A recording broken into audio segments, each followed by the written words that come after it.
Quando você abre o aplicativo da Temu, não parece que você está numa loja, parece que você entrou num cassino virtual. E óbvio, isso tudo é parte de uma estratégia. Tem roleta girando, cupom relâmpago explodindo na tela, cronômetros contando segundos até o desconto sumir. Tudo a preços tão baixos que parece mentira. É compra, mas tem uma carinha de bet, né? Victory! Foi com essa fórmula que, em 12 meses, a Temu saltou do anonimato para o topo dos apps de compras no Brasil. Superou a Amazon e Shopee em downloads e, em maio, o site bateu 250 milhões de acessos, tirando do topo dessa métrica o Mercado Livre. Essa explosão da Temu que está acontecendo agora no Brasil já aconteceu antes em outros países, inclusive nos Estados Unidos. E por trás desse fenômeno tem uma empresa misteriosa, com sede na Irlanda, chefes chineses e com um modelo de negócios e uma estrutura societária que são uma grande fonte de dúvidas, a PDD Holdings. Neste Spotlight a gente vai desmontar o jogo da Temu, investigar quem banca esses preços e mostrar como a estratégia chinesa mudou as regras do e-commerce, aqui no Brasil e no mundo todo. Enquanto eu conto essa história, não se esquece de seguir o Invest News.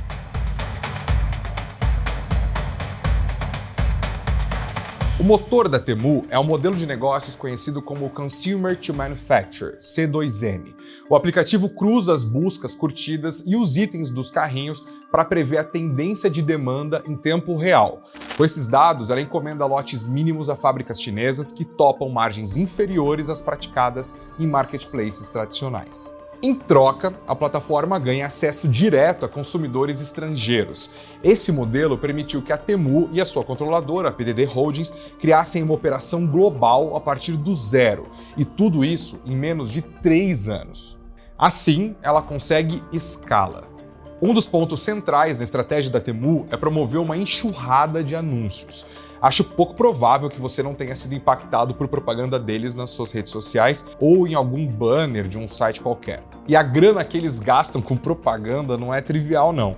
Em 2023, a Temu foi simplesmente a maior anunciante da Meta nos Estados Unidos, que é a dona do Insta e do Face. Naquele ano, ela também ficou entre as 5 empresas que mais gastaram dinheiro com anúncios do Google na maior economia do mundo. Teve ainda os anúncios no Super Bowl, enfim, a gente está falando de bilhões e bilhões de dólares, principalmente com anúncios nas redes. Essa estratégia é replicada em cada novo mercado da Temu.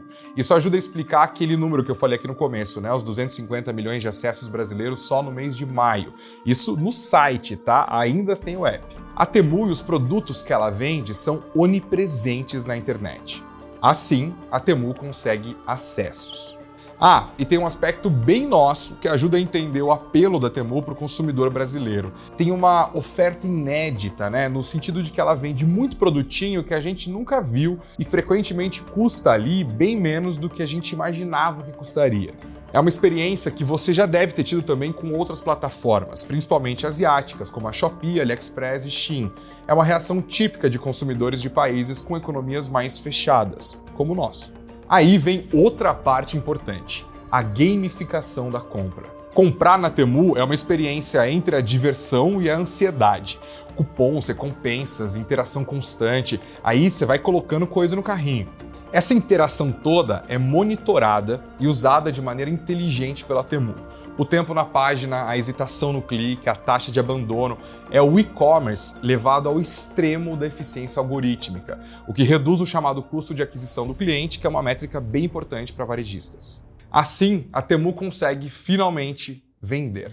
Resumindo, a estratégia é investir pesado em publicidade para atrair consumidores ocidentais ao aplicativo da Temu. Lá, algoritmos e inteligência artificial trabalham para aumentar o engajamento do cliente em potencial, antecipar os desejos dele e as preferências também. Os produtos são enviados aos milhões, direto das fábricas da China, o que elimina intermediários e garante preços baixos. Só que tem muito especialista do setor calculando que essa operação toda ainda assim faz a Temu perder dinheiro. Então, quem banca?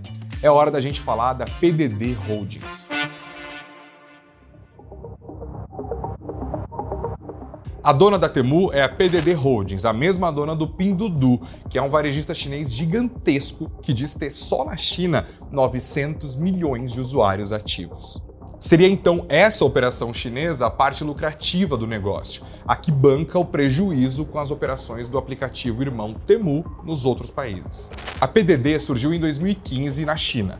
Ela foi fundada por um ex-engenheiro do Google chamado Colin Huang, que hoje é uma das 5 pessoas mais ricas da China. O produto matador ali foi justamente o Pinduoduo, que misturava compras coletivas, lembra do Groupon? Com joguinhos. A ideia é transformar o ato de comprar em entretenimento.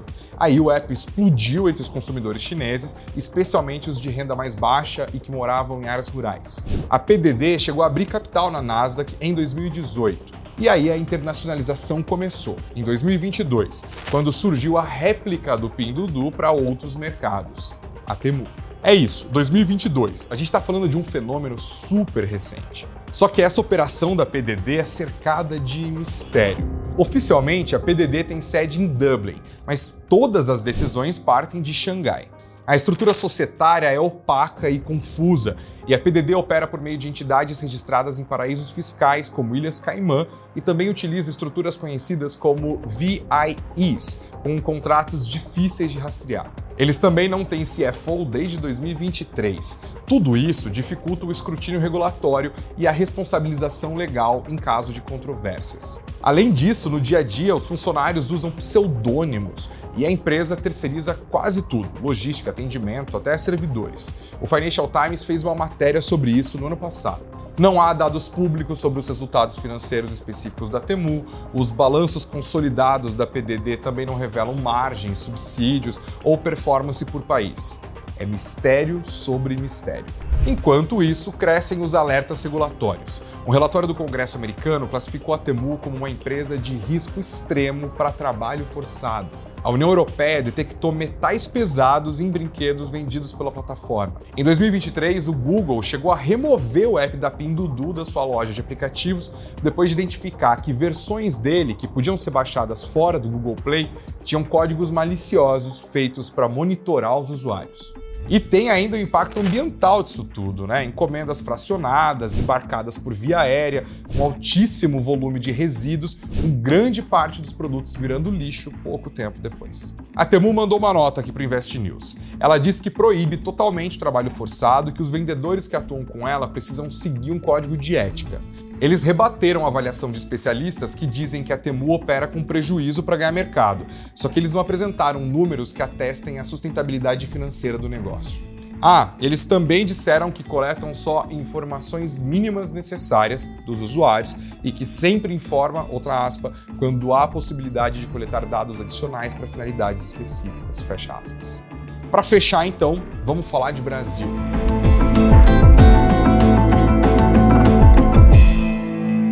A Temu tá fazendo 1 ano de Brasil e, cara, eles chegaram chegando, repetindo aquela receita que eu detalhei agora há pouco. Existem vários rankings que medem esse mercado super dinâmico de varejo online.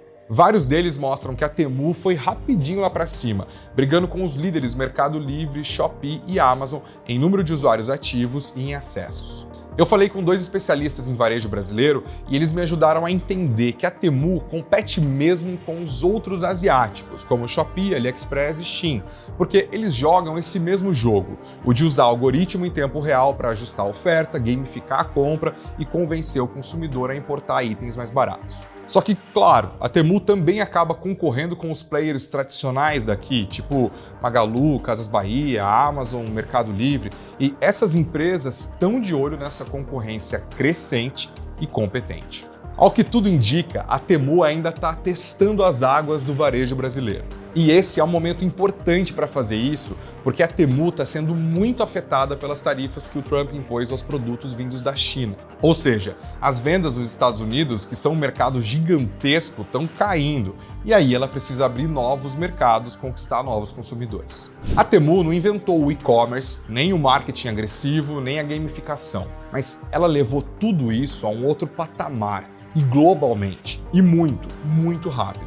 Foi de um app na China em 2022 para uma operação em mais de 90 países hoje. A questão é se esse modelo é sustentável em todos os aspectos dessa palavra. A resposta talvez esteja em como os governos vão reagir ou em como os concorrentes vão contra-atacar e, claro, nas escolhas que os consumidores vão fazer. Por enquanto, as roletas da Temu continuam girando.